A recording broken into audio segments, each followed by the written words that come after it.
Thursday at 1 o'clock. You know, it is Think Tank Thursday, and no matter what we're doing, we think at Trainertainment, it is a time to slow down a minute. You can never work on a system when you're in it, and so to just take a minute to stop and think about what's important. And my gosh, isn't this a time where there are a lot of adjustments, a lot of readjustments in priorities and things like that. And I'm excited to have my friend Brian Duke on. Semnox is a relatively new sponsor to our Think Tank program. They're our webinar sponsors and our Think Tank sponsors. And it's incredible, Brian, because, you know, we've been going on this pandemic thing for months, it feels like. You know, I know we probably all had hoped this will be something that'll pass over, and it is you know, a virus doesn't have any timing about it, apparently. and No. It's crazy because in a way it gave us time to slow down, and I loved it when you reached out to me during this crazy time and you said, Beth, can Semnox get involved? Can we partner? Can we do something together? I thought, really? Semnox wants to spend money right now? Awesome. You know, as we were all looking for a way for people to spend money. So I don't know who was selling who. Well, you're always selling me, probably. And that's, I've known you, Brian. You've been in the family entertainment center business for how many years? Almost 40. Almost 40. Wow. I joined with Universal way back with Mr. Do, which is now one of those classic games, and I hate hearing that, but that was the first one I ever sold in the industry. Is that right? Oh my gosh. I was a video game addict. I figured I'd save myself a few $100s a year not having to pay to play the stupid things. And I loved the industry, and I actually answered an ad in the newspaper and went down and interviewed with them, and they showed me the game, and literally 2 hours later they hired me because I got to levels they had never seen. I used to be a real big video game player. I'm not as much anymore. Oh my gosh. Yeah, I was a master of the arcade. I loved it. Oh, that is so funny. You know, I think back to I celebrate my 40th wedding anniversary in October, and Congrats. Jerry and I were poor. Well, you and I were babies way back in the 1980s. I was a babe in the industry and used to laugh at all the old farts, and now I am one. Now you're one. Well, like that happened overnight, didn't it? But you know, it's funny because Jerry and I, we were poor. I was pregnant early on, and we loved to walk down to this was like a vision of our future. We would walk down to the bowling center because it was close enough to walk, and we would bowl like colored headpin because we were good enough bowlers. We could get enough strikes. We could just about get our entry fee back because you'd get $1, you know, when you struck if it had a colored headpin. And then we would take a couple of those dollars and play Space Invaders. And I'm telling you, when they came out with the giant Space Invaders that's on the floor now, I was never so happy in my whole life, you know. Isn't that a great piece? Yeah. Oh, it is. It absolutely is. And yeah, I would have not imagined, and I wonder if you could, 40 years later, imagine that a game and the love of the game could have made such a giant difference in your life. You know what's funny is the place that I was working at before I took that job at Universal USA was a place that had a cafe down below, and I would get the high score on the Ms. Pac-Man and the Galaga cocktail tables they had in there. Oh yeah. And they would award every week to the high score a pitcher of beer. So I get it for all my coworkers. Yeah. And I went down there that Friday, and it was like an hour before the thing ended, and both my scores had been beaten. Oh no, horror. I sat down and started playing, and the president of the company, because I was doing a phone bank in-house sales, and my team was upstairs unattended by me, And I'm Oh, downstairs playing the game, and the president walked in and went, Brian, what are you doing down here playing games instead of selling like you're supposed to be and watching your people? So I figured I wasn't long for that job. And that Sunday, I actually saw the ad in the paper, and Monday I was down there interviewing. I called in sick and I got the job at Universal. And oh it's my been gosh. such a wonderful industry to be part of. It really is a Oh my God. family. Oh, it is. It is. Uh, I knew you through your, well, I got in, as you know, I was in the industry on site and then sold CapEx and sold for one of your competitors, and you sold for one of your competitors. Um, and so I guess, I remember seeing you at, I can see us standing there, I think IAPA? Sweden, at IAPA Europe. Do you remember us standing there talking? And I thought, man, this is a great guy. This is such a good guy. And, I had a relationship with, we always had a relationship with Embed. And so it wasn't anything I was considering, with another card company. But Semnox is even, you have an entire point of sale card system platform, correct?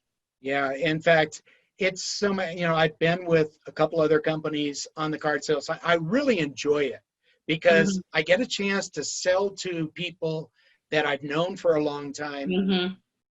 I get to sell them something that I know that they need now. It doesn't Mm-hmm. have to be the number one game. It has to be the best thing to make them money Yeah. overall, which a card system does too.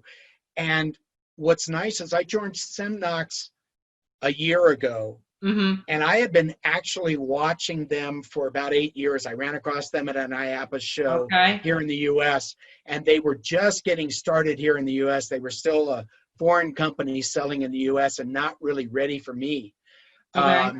And I just was really excited by what I saw, and I saw the potential.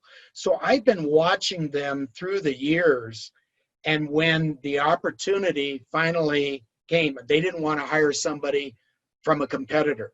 Oh. And they kept talking to me, and we got to know each other and everything. And, the grass is always greener on the other side type of thing. Oh yeah. Well, when I joined them back in June of last year, I discovered that they were everything that I had hoped they were and then some. Oh, In that's fact, great. I tell people, if I had a choice of any company in the industry, even at a higher pay, I would be happy is with Semnox. They listen, they treat their customers great, which is the most important thing. I'm only as good as the people around me, Yep. and the people that are around me are every bit as good as I am. That's awesome. Well, And and so you're the awful customer, good.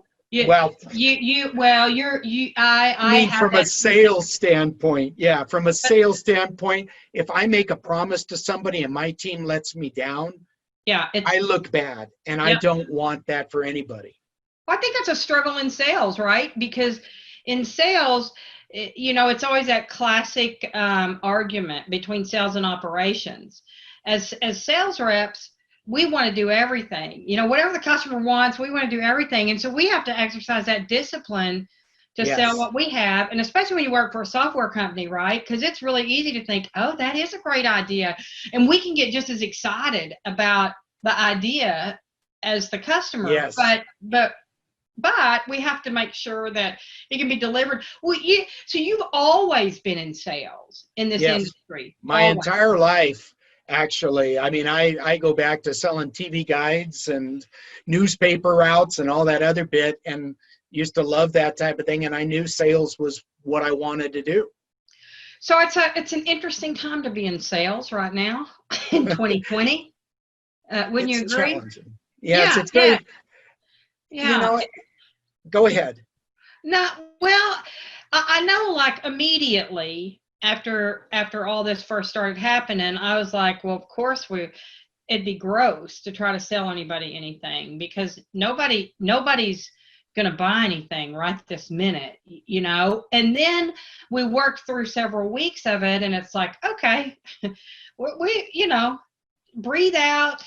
We're gonna make it through this, and we got to look at, you know, I keep classically calling it the now normal, because I don't think of a new normal. I think every single day is changing, and now this is today, and now it'll be in the morning, and then now it'll be tomorrow afternoon. I don't know what new looks like. Do you? No, you know, it's just, it's funny. I've been in the industry long enough to know it's got its cycles and stuff. Nothing ever like a pandemic. Yeah. Nothing ever that bad, but it's been a lot of weight, even on the personal side, you know. Dealing with this, I know, is very difficult for a lot of people who are new to the industry. Mm-hmm. I know it's very difficult for a lot of people that are dependent upon the sales to have their job. Right. In my particular case, I was a little bit conditioned to be able to handle this better than others. You know, getting up in the morning to a lot of people is a very difficult thing because there's nobody to sell to or whatever. Well, you know, 3 years ago, when I lost my son, it was horrible to try to get up. Nothing compares to that, does it? But I dove into my work so that I could get through things, and thank God for this industry. You know, I've tried to get out of it at times when it was, you know, in the low, and I'm so glad that it dragged me kicking and screaming back in, because it's an addiction. You can't get away. If you get totally, in, you can't get out. It's in my blood. Yeah. And I love the people that I deal with, whether they're my clients or whether they're just people that I meet and talk with, even competitors. I mean, I love them all. And it's great to have that drive to get up in the morning and know that I can do anything, that I can get through it, because I've already done it before. Yeah. This is minor in comparison to me. Yeah. But at the same time, it is challenging because you've got to do the right things. You got to be one with the right company that is not sitting back and curling up in the corner and crying and laying everybody off.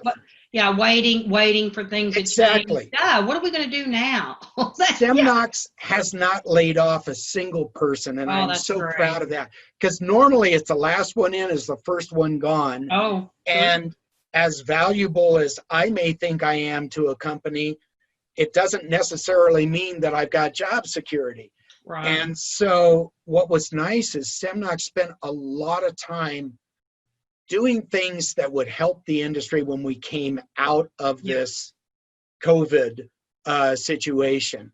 And even though we're not yet, we've done a lot of things like our fun app for the phone. We've done kiosks that address not just selling a card and game time, but we have a food kiosk. Oh, wow. We have a redemption kiosk, because the things that you and I used to think about were so important. The personal touch, for one thing, it takes a lot longer for somebody like me who's talking to a guest that wants to have them have the best experience. My God, you're having people standing behind going, all right, already, get to it. Sell them the card and get to me. Yeah, I should never work the front counter. I need to work the floor so I can visit. Yeah. Bingo. Yeah. That's exactly me. But a kiosk doing the work is not only a sanitary and touchless way, but it makes people feel a lot more comfortable in today's age than dealing with somebody behind a mask who may have just sneezed because they have allergies and everybody is panicking. We're trying to address those things that will help operators emerge from this in a safe way, because as you know and I know, the worst thing to happen is have any one of us have a COVID situation at their place, because everybody gets dragged into it. And it's the worst thing possible for the industry. It is. I do think all the touchless stuff, all those things, those are very forward thinking, and I do think you guys are gonna come out ahead for sure. And I'm so thrilled that the sales piece. I think the sales piece is excellent for CapEx in that the people that are still trying to open are still trying to open. So I'm sure you've got things working out there in the future. And that's good, like on our side too, the new openings and the new builds, although things are a little delayed, that happens anyway. That's not True. new. That's normal. There's So, all kinds of delays, especially when you're building a new yeah, facility. Permits don't get through, all yes, this other bit and a delay, and then all of a sudden it happens and they go, okay, we want it on this date, and you're going, well, we already got 2 others for that yeah, date. What do we do? It's a problem that I like having. I mean, honestly, it's like the faucet turned on a couple weeks ago. is I that got right? a number of deals just like that, which is really good. Some of Good. them are new, some of them are existing locations, and you just work through it. But Yeah, it's very rewarding to know that you won a contract or you won a deal based yeah, upon what you presented them, not price. Price right, right. wise, we're very competitive. In fact, we were the first ones with RFID. So a lot of times we are at RFID and someone else is at Megstripe. And it's really tough trying to get an even playing field. Sure. But when you win out on something like that, you know that it's because your product is the best and you did your best job representing it to the client. Well, I mean, listen, oh, this is perfect timing. I wrote the book on sales. Love And I that. always have to try to find my moment, right? And and in the whole process of things, you want to look for the people you're going to be most matched up with, and the first thing you have to do is connect with somebody. And Brian, you're a wonderful connector, and you don't give up. And that's the that's the way I see it in our relationship, because you never, like, we have a relationship, and if I'm just perfectly honest, because you pursued, and and you didn't bug me, but you definitely kept the door open. You got the door open, you kept the door open, and I suspect that that's been a lot of your success. Have you ever considered doing anything other than sales? No, not at all. In all honesty, what you said is what drives me too, is because, like, for example, I'm never talking with any customer say a bad thing about my competition, even if there's something that was just told to me. Right, right, It's a right. very rumor-filled industry. One, it'll come back to bite you in the butt. Oh Two, it makes you look bad. And three, you never know when you might be working for them in the future. oh yeah. And there's been situations where people that I wanted to hire at another company, I had heard from a customer, they had said bad things about. I can't hire somebody like that. Yeah, yeah, So I try to always talk well. Plus, I like the people that I compete against. yeah, In all honesty, they're friends of mine. yeah, They donated to my son's charity. yeah, They were there for me. yeah. So I don't trash them. I talk good about my own company, and if I win out, it's because my company had the best thing for that customer. Yeah, yeah, that's exactly right. That's exactly right. Well, that's awesome. Well, I really appreciate you coming to spend time on Think Tank. I'm thrilled that Semnox and Bowling Music Network and Redemption Plus are all digital sponsors, and we're putting a bunch of cool stuff together for the next year. And so we're hoping to extend and expand our relationship, Mr. Duke. And but I can't let you go without you answering the think tank question. Are you ready? Yeah. Okay. So, at Traintertainment, we're obsessed with helping people and businesses grow. We're just obsessed with it. And I think that's the right word. And so one of our core values is intentional learning. And so we always want to ask our think tank guests, what is it that you do on a consistent basis to help yourself grow, right? What do you do about intentional learning?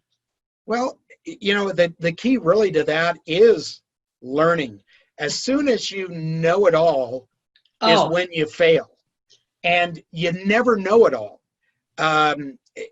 There's been, what's been great is during this downtime, what Semnox had me doing is learning more about the product because oh, it's much deeper than I ever expected. That was the one thing that I didn't know. I really didn't know how deep it was and how much it could do for customers. And so I was used to a different level of knowledge and I had to raise my own level. Now I'm not up there. I'm getting there, but it's a slow process because the technology I've stuff. never been a technical Yeah. I've never been a technical person. Yeah. But I know more already about the product than I ever thought that I would know. Oh, And there's so much more to learn because the more I learn, then the better it is when I listen to a customer who's telling me what their needs are and they bring up something and I go, oh, that's right, we've got this thing. This might be able to work. This will help them. Oh, wait a minute, they're spending money here, here, and here, and they could just spend money with us and we do all those same things. I have to have that knowledge. yeah. It's Yeah. not just selling myself, it's selling the company and what they offer to the Yeah. guests.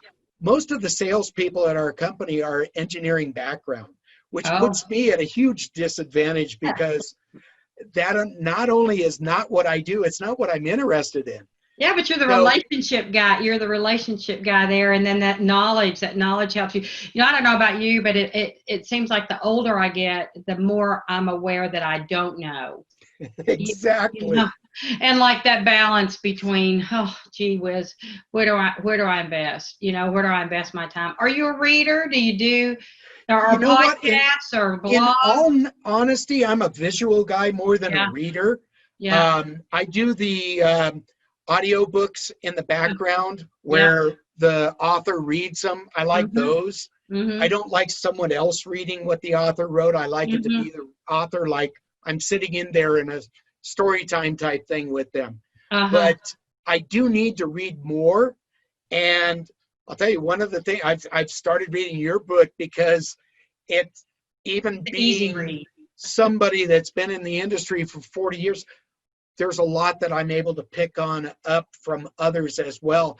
And you've been extremely successful. So I like learning from people that are successful. Thank you, thank you, thank you. Well, Jim Kessler, my friend over at Lasertron, always he's been on me about reading my book. That I have such a unique sound, and I really meant to get that done for the fourth quarter of last year, and I didn't. Maybe I'll get it for the fourth quarter of this year.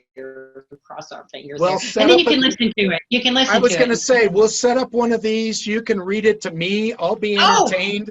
that's And then you fun. just use that. That's fun. That's a great idea. Well, listen, I thank you so much, Brian, and you'll have to come back for Think Tank. There's going to be lots of things for us to think about, and lots of things for us to move through. We might do one if you want to get personal. I know you've had that really heartfelt challenge of a parent who's lost a child accidentally, and that might be something to think about, and we might could help some folks because I know you. I know you've made your way through that, and You know yeah, this what's has funny? got to be a cakewalk compared to that. There's more people in this industry than you realize that have lost somebody. Yes, Everybody deals with it differently. I'm open with it because I don't want to pretend that Alan didn't exist. He exactly. was such a fantastic kid, and I was going to get him into the industry when the accident happened, and there was just nothing that we could have done. Yeah, But yeah, helping others, God, I mean, there's nothing like going through it yourself to help other yeah. people be able to deal with it because there's no book that you could ever read that would No, help. fix that. No, no. It's probably a good think tank topic. It probably is. I think lots of people are really dealing with lots of things during this time, grief among them. And so maybe we'll come back and do something in a few months, few weeks, and talk about that. I'd love to know more. And I would love to be part of anything that you'd like to do. All right. Thanks, Brian. Thanks for the time. Really appreciate it. All right. Okay. Thank you. Thanks, everybody.